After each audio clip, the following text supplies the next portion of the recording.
Good morning students. In the previous video we have seen the conversion of solid state into the liquid state.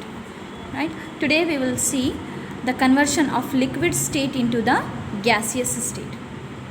Now what we have to do is we have to continue the same activity. If you remember, in the previous video we have done one activity where we have taken solid ice cubes and we have melted it. We have performed the fusion process there, and we came to know about the melting process and melting point and also the latent heat of fusion. Today we are going to continue the same activity, the same liquid that we have got there. What we need to do is we are heating the same material again, the same liquid again, and again we are noting the temperature. What has happened in the previous activity was, when it had reached its melting point, there was no further rise in the temperature till all the liquid got converted into all the solid got converted into the liquid state. Now what we have to do is, when we continue heating that liquid that was formed there, due to the temperature, slightly there will be a rise in temperature now. That rise in temperature will make these water molecules, the liquid molecules, vibrate at a faster rate, move at a faster rate when compared to that of their previous vibrations. And as much as the heat will be provided, more and more vibrations will be seen, more and more kinetic energy will be there. So what are we observing here? We are providing heat. Due to that heat, more and more vibrations are there. As the vibrations are increasing, kinetic energy of the particles is increasing, and we know as kinetic energy increases, the spaces between the particles will also increase. See, we need to compare all these things with the characteristics and properties of the different states of matter. As much as the space will increase, more and more vibrations, more and more, you can say, independence of the particles will occur. And here what is happening, the same thing you can observe. Heat that we are providing with the help of Bunsen burner is making the liquid particles vibrate. Those liquid particles are gaining higher kinetic energy now, and due to the increase in the kinetic energy, the spaces are also increasing between them. Thus, the particles will now become more free.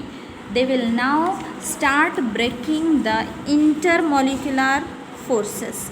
Intermolecular forces of attraction. They will break these bonds. And start setting themselves free. And that's how again this process where a liquid is getting converted into gas, right? The vapors, you can see the particles are coming out of this liquid, out of this container. The level of the liquid starts decreasing, it goes down, because the liquid here is getting converted into the vapors, right? You can see the material coming out of that liquid. It can happen with all the liquids, whether it's an oil, milk, water, or anything. You can clearly see the vapors coming out, and those vapors are nothing but the gaseous form of that material. Thus, the conversion of liquid state into gaseous state, we call it as boiling. What do we call? We call it as boiling. What happens here? The particles acquire sufficient energy to set themselves free in order to get converted into the gaseous state. And remember, boiling is a bulk process. Boiling is a bulk process. That means so many particles or so many molecules will get a chance at the same time to be liberated, or you can say to set themselves free. That's how we come across a new term here again. Just like melting point, we have boiling point.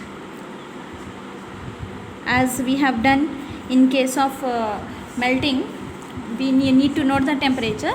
Similarly, we will note down the temperature here also. The liquid, when it is heated up at a particular temperature, will start forming the vapors.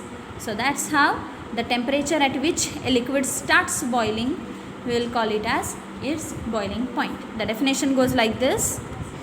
So here is the definition. It is the temperature at which a liquid starts boiling at atmospheric pressure.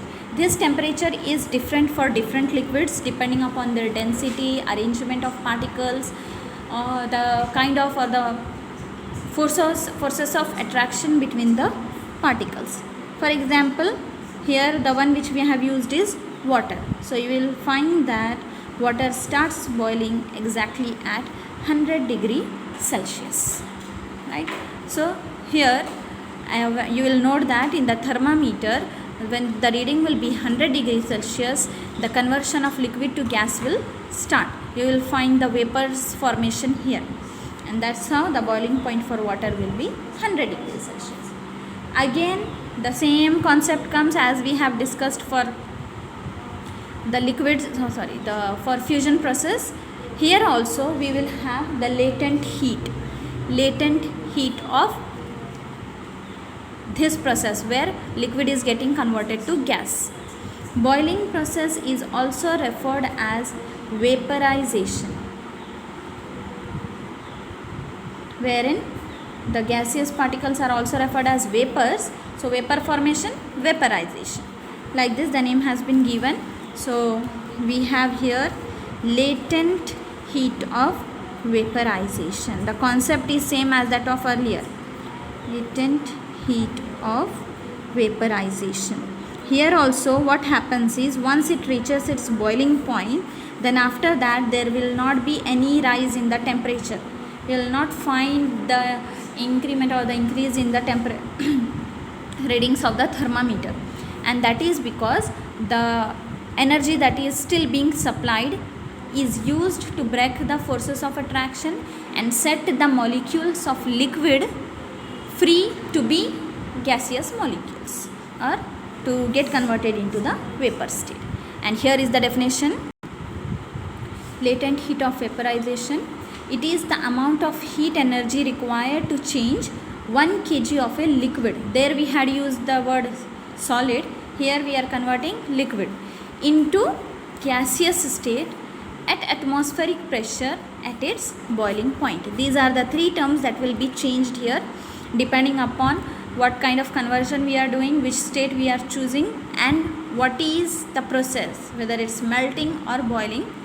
Depending upon that, the last term will come.